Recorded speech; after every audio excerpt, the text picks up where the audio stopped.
Aries Rising, June 2022. Your financial situation is becoming clear and your productivity is increasing. If you're excited to dive into your rising sign forecast for this June, make sure that you like, subscribe, and hit that notification bell so that you are always up to date with what the stars have in store for you.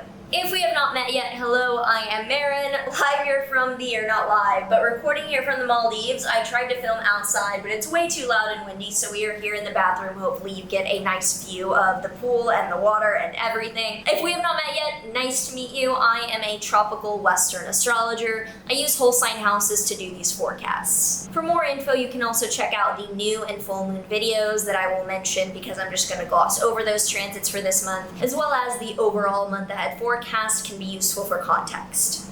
Now, early on this month, we have Mars and Jupiter very close in your first house. Mars and Jupiter together is the growth of action and aggression, so you're being very assertive, very much speaking up for yourself, and being very deliberate beginning of this month. This is carrying over from last month. Now, from the 1st to the 4th as well, Mercury will square Saturn between your 2nd and 11th houses, so you might be speaking up about a financial situation and a group that you're a part of is not happy about it and causing blockages. And that is one of the defining things of this month is you're fighting for your financial independence or fairness, and there's a group of people that is not really on board with that, and there's a back and a forth. On the 4th or 5th, depending on your time zone, Mercury then stations direct in Taurus. Finances will become clearer, ability to earn income and have things on track will suddenly pick up. Mercury is in shadow for much of May. However, as the month picks up, Mercury moving direct will be very, very helpful for clarity in your financial situation. Also, that same day, Saturn will station retrograde in your 11th house. You're rethinking boundaries, you're rethinking patterns, habits, and what you're used to doing around groups, friends, and networking, and who you consider your inner circle. On the 11th to the 12th, Venus then conjoins Uranus in Taurus. Venus is value, Uranus is suddenness or disruption,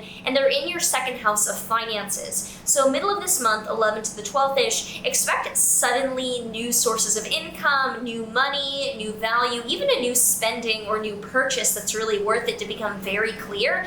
It seems to be out of nowhere, but it is here to stay and very substantial. Now on the 14th, there's a full moon in your Sagittarius 9th house. Full moons are endings, they're releases, they're times of letting go, and it's in your 9th house of foreign travel or higher education. So you might be graduating from a college or university program. You could also be deciding to go on a trip, complete a trip, or let go of plans to go on a trip. Also on the same day, Mercury enters Gemini. Mercury entering its home sign is very strong, means that communication is going to be much clearer, much easier, and it'll be entering your 3rd house of communication itself, showing that your productivity and your ability to put out content, articulate yourself, and stick to your routine is going to pick up a lot. On the 16th to the 17th, the Sun in your 3rd house will then square Neptune in your 12th house, so watch out for the 16th to the 17th leading to sudden writer's block or sudden lack of clarity around what you want to actually create. On the 18th to the 19th, Venus in your 2nd house will square Saturn in your 11th house. Again, your money, your values, how you want to spend your finances is being stopped or hindered by a group that you feel like you owe or you feel like you have to go through. So that is something to be aware of constant throughout this month. Then on the 23rd, Venus enters Gemini, your 3rd house of productivity, communication, and getting things done.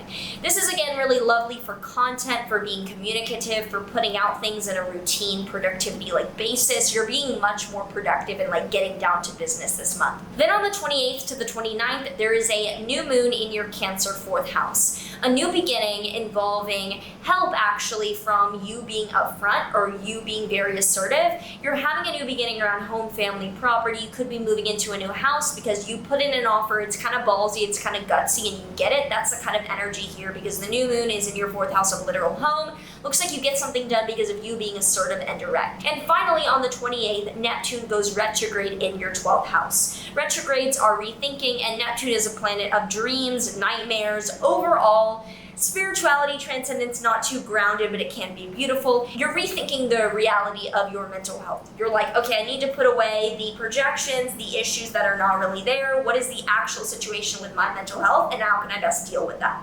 If you enjoyed this, let me know in a comment down below how you're feeling, anything you're predicting, and your overall thoughts for this month.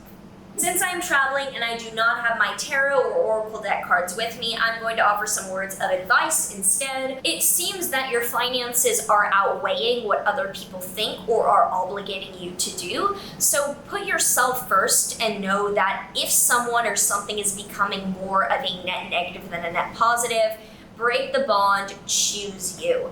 Also, your productivity is increasing so much that having faith in what that could bring without the social validation that you once had, that can be an incentive to keep going because your productivity is increasing. You're not going to lose the ability to create. If you enjoyed this, I would appreciate it if you liked, subscribed, and made sure to leave a comment or hit the notification bell because it does help me a lot. And every little bit counts. I will leave you with that, and I will see you in the next month. There is one